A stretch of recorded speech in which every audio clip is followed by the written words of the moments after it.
Hi, hello, I'm Ray. I've run this grocery store for 6 years now. I started it with little to no money of my own. And I'd like to provide you with the exact same knowledge that I learned over the years. If you're new to my channel, this channel is all about owning, growing, and starting small businesses. Thank you for stopping by.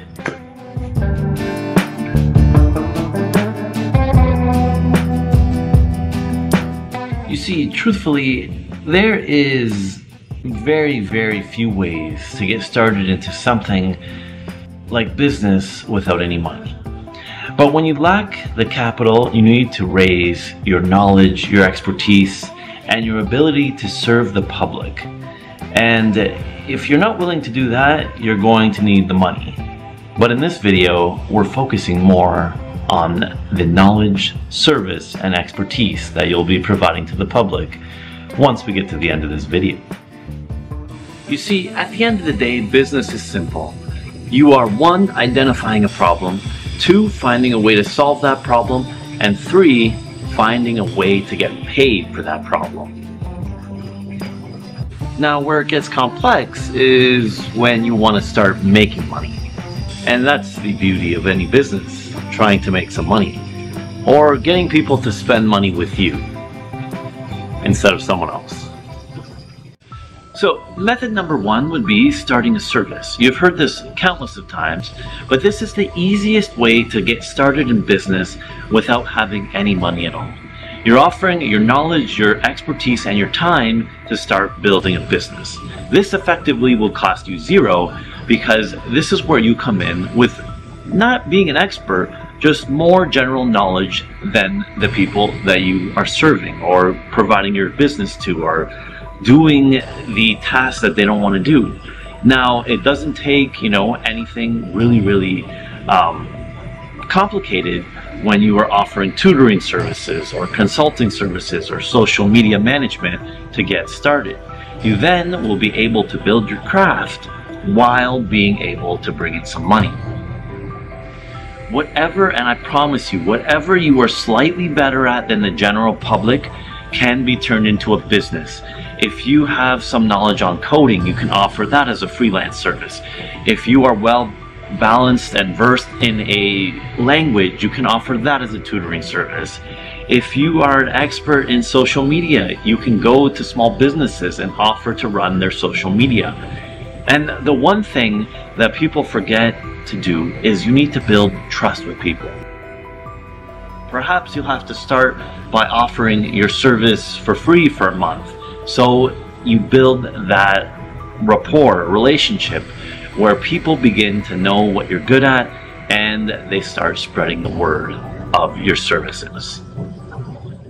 Method number 2 is finding the grants and opportunities in your personal city that are looking to accelerate small business growth or business growth in general.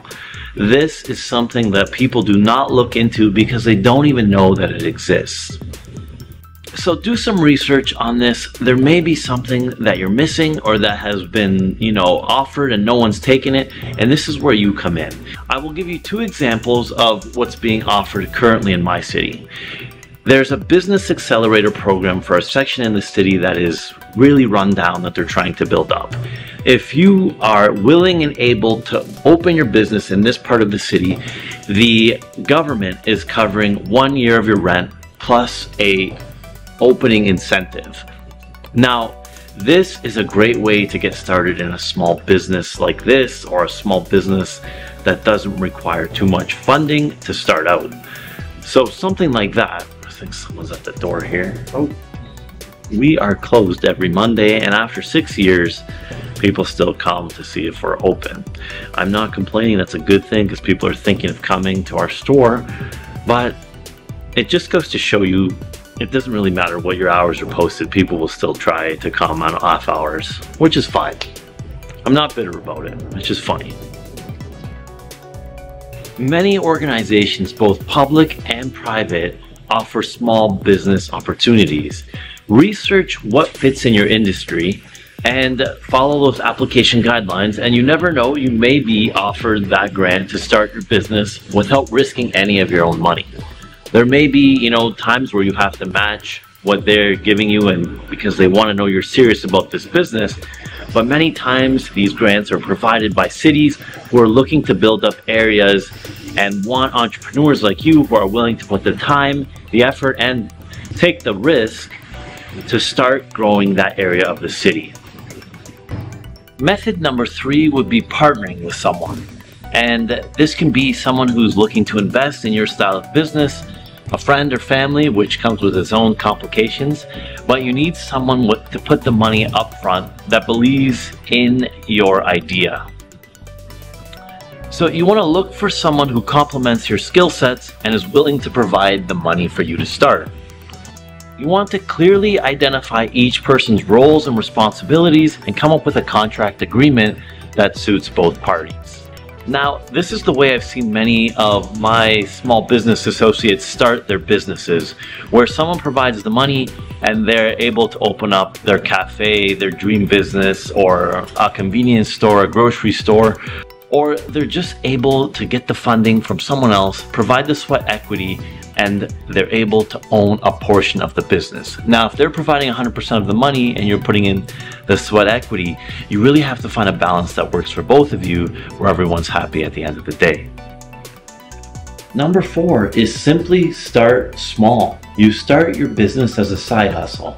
Even a business like mine can be started as a small side hustle at a farmer's market, selling local products just on a simple table. It won't require much investment at all, and you'll be able to test the market and see if anybody truly cares about your business. Now, this isn't a way to start with no money at all, but from your full-time job, you can work it after hours or a couple months out of the year or a couple weekends. You decide how to build this business and take it to the next level as needed. Number 5 is use the power of the internet. Using the power of the internet can open numerous opportunities to starting a business with no money. There are so many ways to make money online now that there is no excuse. If you have a Wi-Fi connection, you should be able to monetize it. Even me simply making these videos for my channel is giving me the ability to monetize this channel through sponsored ads, digital products, coaching calls, other e-commerce brands that we've built. And it simply comes down to taking the time, getting over the things you don't want to do, and being able to stay consistent. This requires no money at all to even start a channel like this. You simply can use your phone, point and shoot, and begin making money through your videos. With the countless free tools available to you, almost any business can be started without any initial investment. Things like ChatGPT, Canva, CapCut can all be used to build a business without initial investment. And there's countless of others, WordPress, Wix, you name it, that offer free versions of their system so you can get started without any initial investment. I don't know how many times I'm going to say any initial investment, but you get what I'm trying to say. The online way is probably the first thing I would do if I had to start from nothing to build my first business without initial investment.